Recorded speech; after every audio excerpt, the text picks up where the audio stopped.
Alright, what's going on, guys? If you've been having electrical problems with your bike and the battery not staying charged, one of the first things to look at after you've checked your battery is the regulator rectifier that I have right here. This is a stock one from a Suzuki SV650 that you guys can see. It's really kind of old. You can see like cobwebs and everything in there. So the first thing that I was doing when I was looking at videos of these, it's like sometimes the harness is cut off and there's random wires and it seems really complicated. So I'm going to try to make it as easy as possible for anyone to follow, because I'm not one of those guys that's really good at electronics, but this was easy enough for me to see what was actually happening. So I'll try to explain it as simply as possible. So what you guys have here is 3 wires going to this harness, and you can see the tabs at the end. This is what is coming from the stator. And then this tab, 2 wires, there's a positive and a negative. So a black wire and a red wire. Red wire is positive.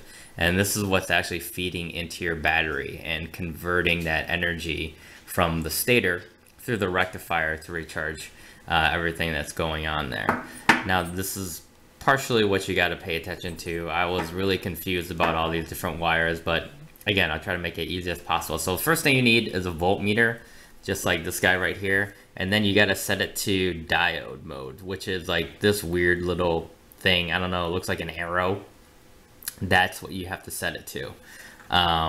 So here's the first thing that you do. So you take this, here's your battery terminal right here. So we're gonna look for the positive portion of it. So here's the positive wire, the red wire that runs through here, and you can see it.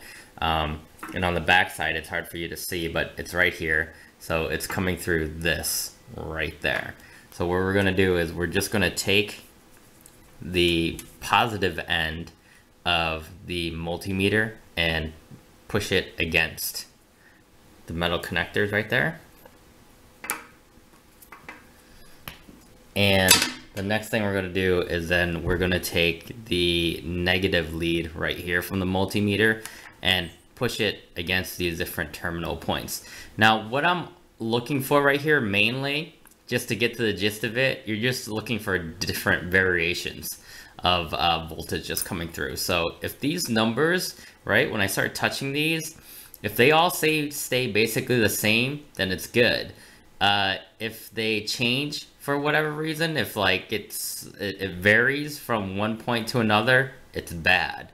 So let's go ahead, we're testing the positive side now.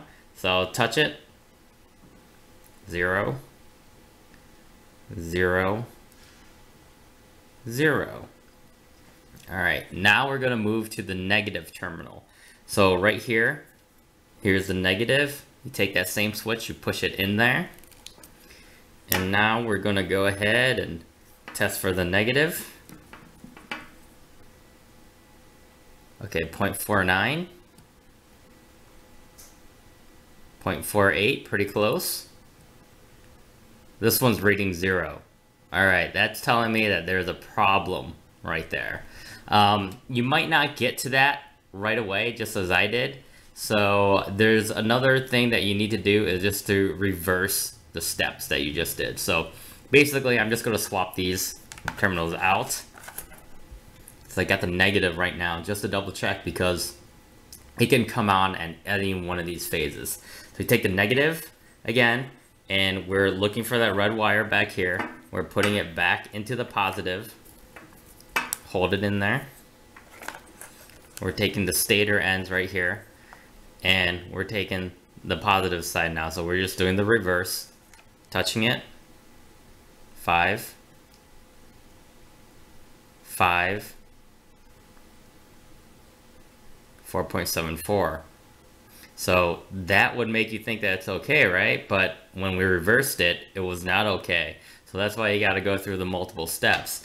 Now the other step is to, again, you know, put out any doubt, take that negative lead, and then put it into the negative on the battery side of the harness.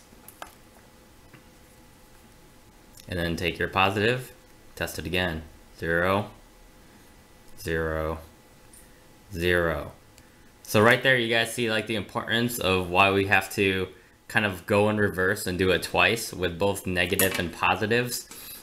going through the battery terminal and then testing these different diodes, because if I didn't do that, I wouldn't have been able to see it. So again, it's like, you know, positive is stuck in there into the negative battery terminal, and everything was cool, right? The other way that I did it, like everything looked fine. But then again, when you do it this way, 4.9, 4.8, like 0, flat. That's a bad diode right there. So that's why you got to go ahead and check it in, you know, different sequences.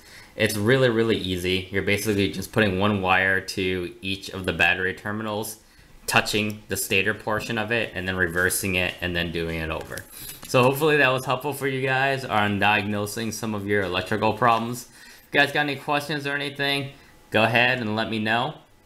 But if you got a good stator, then regardless of what test you're doing, positive, negative, going back into this actual battery terminal, like they should all be consistent. So once you see one number that is inconsistent, then that probably means that your stator is going out, and that's going to be the cause of the problem of your electrical issues, at least one of them going down the line. You can have a combination of them, but this is really the first easy thing to look at right after the battery. So hopefully this helped. If you guys have any questions, leave them down below. Thanks, and I'll talk to you guys later. Peace.